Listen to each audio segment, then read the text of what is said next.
আমাদের মাননীয় শিক্ষামন্ত্রী তিনি 2006 সালে যে গোল্ড মেডেলটা পেয়েছিলেন, উনি মনে করছেন ওই একই ক্লাবে একইভাবে খেলে 20 বছর পরেও মেসির মতো গোল করা যাবে। সফটওয়্যারটা আপডেট করতে হবে। 20 বছর আগের আর্জেন্টিনার স্টার আজকে মাঠে নামায় দিলে সে ইংল্যান্ডকে হারাইতে পারবে না, প্র্যাকটিক্যাল না। অতএব 2006-এর সফটওয়্যার দিয়ে আপনি যখন দেশ পরিচালনা করছেন, সারা দেশের বিশাল অংশ পানিতে ডুবে গেছে, স্কুলগুলো মাদ্রাসাগুলো তলিয়ে গেছে, আপনি এখনো ইন্টারমিডিয়েট পরীক্ষা সাসপেন্ড করবার প্রয়োজন মনে করেন নাই।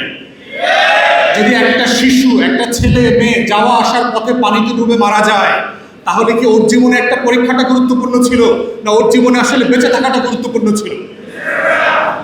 তৃতীয়ত দেখেন, সারা বাংলাদেশে বৃষ্টির কারণে যেটা হয়েছে, আমাদের রাস্তাঘাটগুলোতে পিচ উঠে গেছে প্রচুর। দেখবেন যারা আপনারা সড়কগুলোতে যাওয়া আসা করছেন, সেখানে গর্ত তৈরি হয়েছে, এবং এই গর্তের কারণে দিনের আলোতে না হলেও এখন থেকে প্রত্যেক রাতে মহাসড়কে দুর্ঘটনার পরিমাণ বেড়ে যাবে দেখবেন।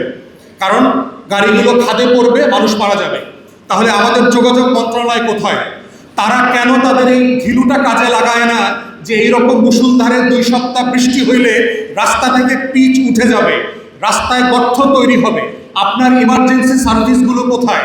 তারা কেন এটাকে ভরাট করে দিচ্ছে না? আপাতত ইটের কুচকা দিয়ে অথবা বালু দিয়ে আপাতত এটাকে সমান করে দিতে হবে, যেন কোনো নাগরিক দুর্ঘটনায় মারা না যায়।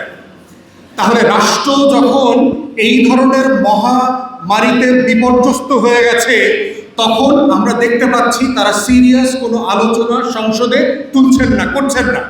দুর্যোগ ব্যবস্থাপনা মন্ত্রণালয় থেকে আমরা সিরিয়াস কোনো প্ল্যান দেখতে পাচ্ছি না।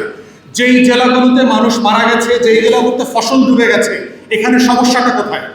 একইভাবে দেখেন, বাংলাদেশে আবহাওয়া কর্তৃপক্ষ নামে একটা ডিপার্টমেন্ট আছে। আমাদের অনেক পরিচিত বন্ধু বান্ধব আছে যারা বিভিন্ন ইউরোপের দেশে আপনার আবহাওয়া বিষয়ে লেখাপড়া করে কাজ করেছেন। উত্তর আমেরিকা থেকে পলাশ নামে একজন বাংলাদেশি ছেলে, সে দেখবেন বৃষ্টি বর্ষার ফোরকাস্ট করে দেয়, যেটা আমাদের আবহাওয়া কর্তৃপক্ষের থেকেও আরো অ্যাকুরেট। তো সে তো বিনা পয়সায় ফোরকাস্ট করতেছে। তাহলে আমি সোনার বাংলায় ট্যাক্স পেয়ারদেরকে দিয়ে এই আবহাওয়া অধিদপ্তরটা কেন পুষবো?